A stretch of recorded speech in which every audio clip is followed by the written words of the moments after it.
NORML is very much a public interest organization.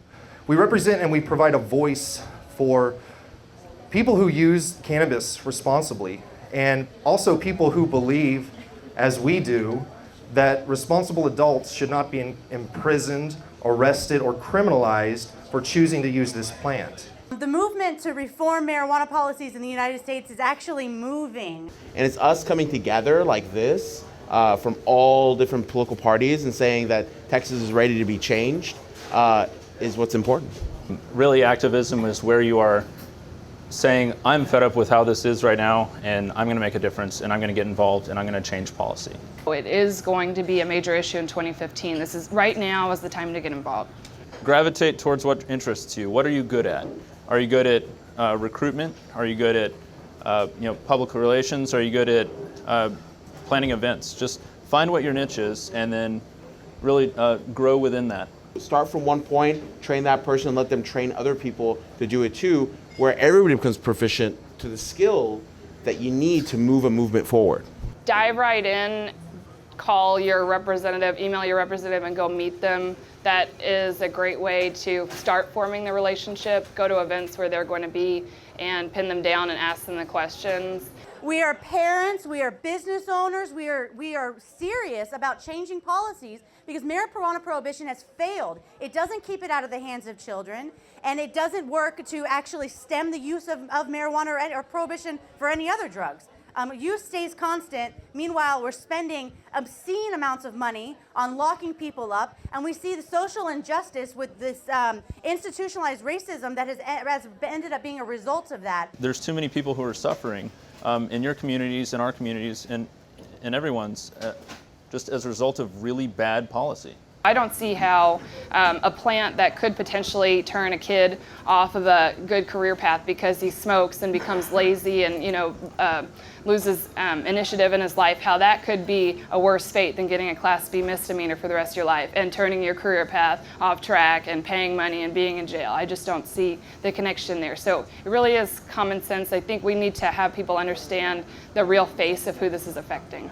Think of the children if they get caught and their entire future careers are ruined, like Zoe mentioned earlier. Think of the violence that gangs bring into neighborhoods by making a prohibition and this demand for marijuana be on the black market. Think about all of the dollars wasted that could go towards potentially education instead. It's a moral, it's an economic, and it's a social imperative.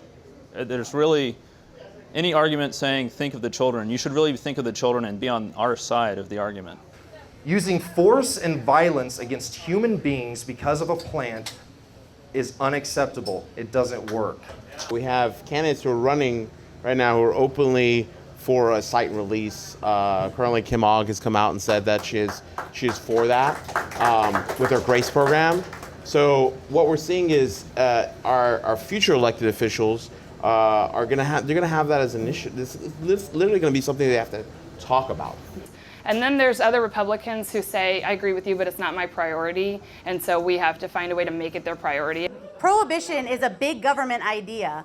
It flies in the face of personal responsibility, individual liberty, and limited government. So for conservatives, that's the point, is that this has grown these huge bureaucracies and takes resources away from law enforcement. It prevents law enforcement and the judicial system from facilitating justice for victims of real crime. And when we talk about the violence on the border, that is something that just infuriates me, that we are continuing policies that allow these damn cartels who are willing to use violence in order to make money and are killing people and causing all of this havoc, and we're just handing the market over to them by keeping it prohibited. Now what we need is business owners that are registered with the state, that the market is regulated so we know that it's a safe product, and allowing that to be the market for marijuana, because we know there's a demand, right? There always has been, and there always will be. I have nothing but confidence in the states that are legalizing because I understand free markets, and I just know that good news is going to come out of them. You know, there was a study recently from the American Medical Association that shows that in states with medical marijuana, there's 25% less overall overdose deaths from prescription painkillers. 25% reduction. Treat substance abuse as a health issue, not as a criminal issue. If somebody needs help, and it's against the law what they're doing, they're a lot less likely to seek that help they need if they have an issue.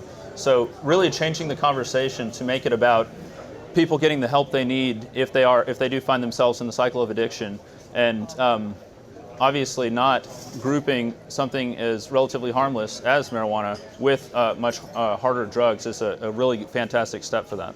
Very specifically, what I'm working on now with all of you is to repeal marijuana prohibition in Texas. Our legislative plan is to introduce 3 bills. One of which is something I think that everyone in this room wants to see, which is marijuana fully legalized in Texas, similar to alcohol. We're also going to be introducing a bill for a comprehensive medical marijuana bill.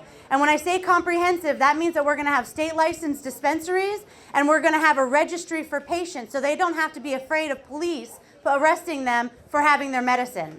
The final bill is our civil penalties bill. Now, traditionally, we've had a decriminalization bill introduced that takes it from a Class B misdemeanor to a Class C misdemeanor. But what we want to do is scrap that and take it entirely out of the criminal realm and make it a civil penalty.